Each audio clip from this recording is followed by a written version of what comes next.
Once upon a time, huge tracts of the southeast Queensland coastline were host to a thick, impenetrable forest of tea tree swamps. This low-lying coastal land was a paradise for biodiversity, with rich soils, plentiful water, and luscious vegetation. This landscape was also home to Australia's tallest orchid. Standing at over a metre tall, this monumental beauty was a holy grail for plant collectors, and for decades it was poached from the wild. Now surviving in only a few secret locations, continued land drainage and development pushed the species even further towards the brink of extinction. This is the story of the swamp orchid.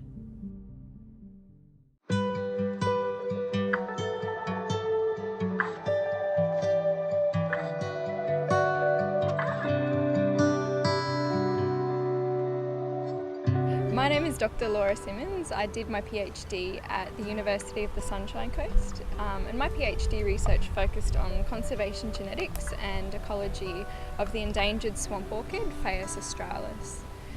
So Phaeus australis is Australia's tallest terrestrial orchid. It also has very large, prominent flowers, and they're aesthetically quite beautiful, which I guess makes them one of our iconic East Coast species. The swamp orchid grows in coastal and low-lying areas from basically Cooktown to just south of Southwest Rocks in New South Wales.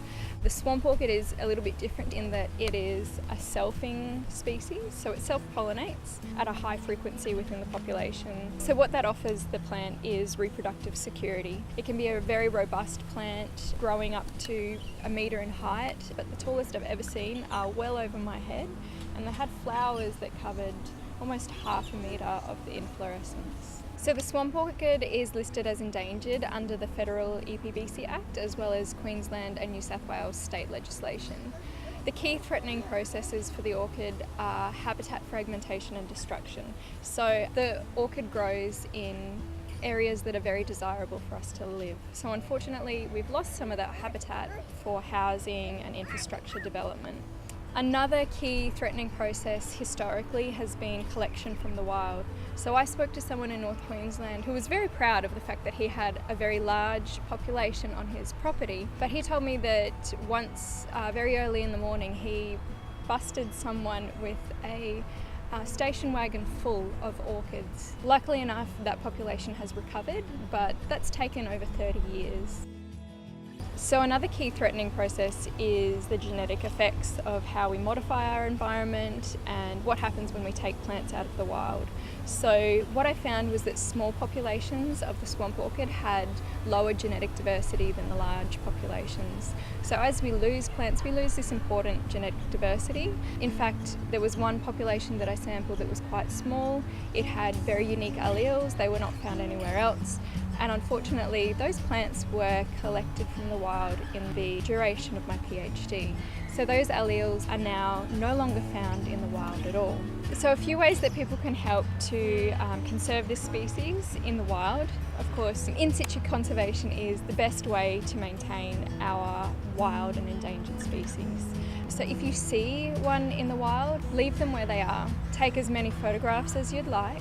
If you've never seen them there before, it's worthwhile contacting someone like the Queensland Herbarium, letting them know that you've found a population, because it's really important to record these populations so that we can prevent things like development that may affect their habitat or destroy their habitat.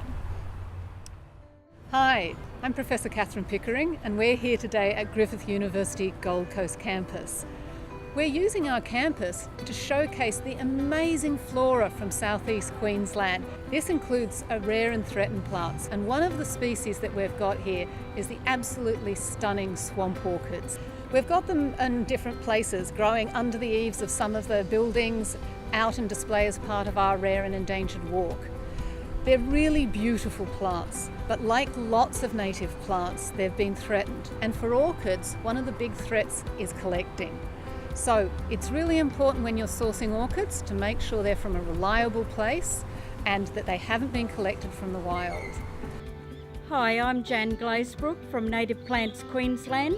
A few years ago we started up a propagation group at Eagleby. One of the things that we propagate here is Phaeus australis, the swamp orchid. It's quite easy to propagate. People can grow it in their own gardens. We propagate Phaeus by cutting off the stems from the plant and then chopping the stems up into segments with at least one leaf node in each one.